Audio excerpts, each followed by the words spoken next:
చేశా కాబట్టి ప్రతి ఒక్క దానిపైన సూక్ష్మంగా మరి ఎఫ్ఐఆర్ కాపీస్ అవన్నీ కూడా చూసిన ఇక్కడ ఉన్న మిత్రులకి 2-3 విషయాలే నేను ప్రస్తావించదలుచుకున్నాను.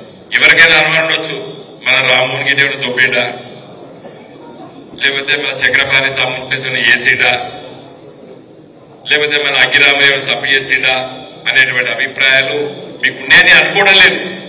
కానీ ఒక నేరారోపణలో ఉన్నటువంటి వ్యక్తుల పైన ఉన్నటువంటి వాటిపైన నేను సూక్ష్మంగా లోతుగా ఆలోచించిన.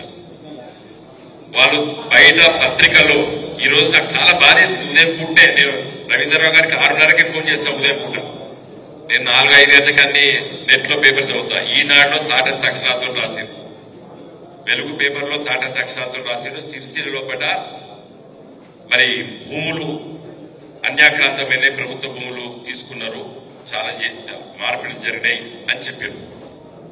అంటే ఎవరిని ఎత్తి చూపించడానికి? కేటీ రామారావు గారు. అంటే మెలైన్ ఇంగ్లీష్ లో ఒక విధంగా నేను పత్రికలు ఎందుకు రాశాను నేను అడగలేదు.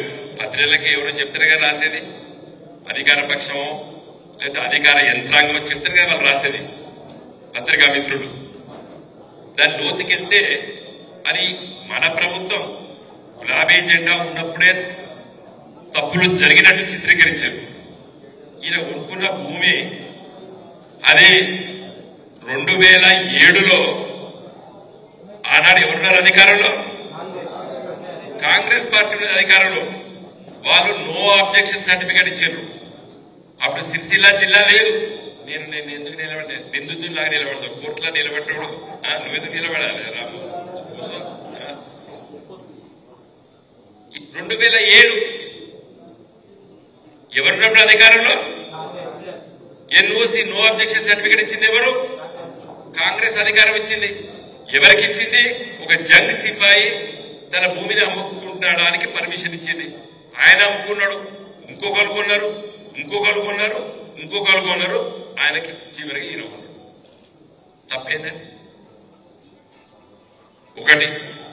ఇంకొకటి, అఖిరాములు వాళ్ళ నాయన ఇప్పుడు లేరు కదా, చనిపోయారు. వాళ్ళ నాన్న పేరు మీద పట్టా అయింది. అది ఆయన ఒకరి దగ్గర కొన్నాడు. అది 2001లో తండ్రి చనిపోతే తండ్రి ఆస్తి కొడుకు వస్తుంది కదా, మరి తండ్రి కొనుక్కుంటాడు చట్ట ప్రకారంగా. మరి ఇలా కొడుకుని ఎట్లేస్తారు? అప్పుడు అధికారం 2001 ఎవరున్నారు? మరి ఇంత అలర్ట్ ఉండాలి మన రాజకీయ నాయకులు. 2001లో ఎవరున్నారు? తెలుగుదేశం ఉన్నది. తెలుగుదేశం తర్వాత 10 ఏళ్ళు కాంగ్రెస్ ఉన్నది. మొత్తము లెక్కలు ఇప్పించినప్పుడు నేను ఉత్తగా నేను రామ్మోహన్ జైలు తెల్లారిపోయిన కాంచాలి చక్రపాణి గారు వస్తే మేము అందరూ కూర్చొని మొత్తం లెక్కలు తీసినాం. ఇవాళ సిరిసిల్లలో కేటీ రామారావు గారు వారు ఎమ్మెల్యేగా మరి 15 సంవత్సరాలు ఉన్న కాలంలో 200 ఎకరాలకు అసైన్మెంట్ జరిగింది. అవి కూడా పొజిషన్ కబ్జాలు ఉన్న వాళ్ళకి జరిగినాయి. అవన్నీ కూడా ఆర్డీఓలు తహసీల్దార్ తీసుకొస్తే ఆ కమిటీ చేస్తుంది.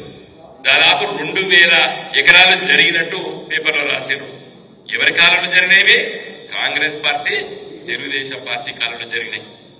అచ్చా మన మీద తప్పు చేసినట్టు మన ప్రభుత్వం